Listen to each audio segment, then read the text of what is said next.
Hi there, my name is John Stevens, pastor of Zion Lutheran Church in Oregon City, Oregon, and we're part of the ELCA. And this is Dollar Store Children's Sermons, where we take a look at the lectionary texts and we tie them to an item from the Dollar Tree.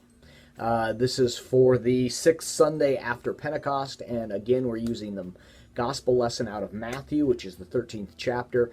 And this is another gardening story. Last week we had the story of soil and the seeds being planted.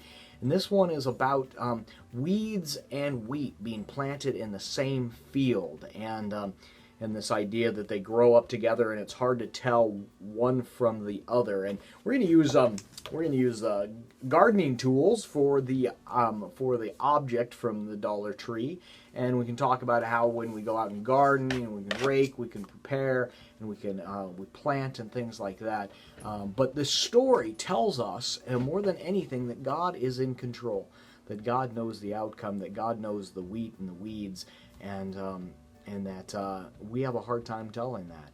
And the way I'm going with this, because it's an interesting gospel lesson, especially for a children's sermon, what I am going to be talking about is how we treat everyone as wheat. We treat everyone as God's gift and God's grace, and that any other thing is up to God. And if we treat our neighbor as loved by God, which they are, they will hear God's love in that way. And so that as we prepare and as we look at the soil and as we prepare the soil, we treat everything like we would like wheat to grow.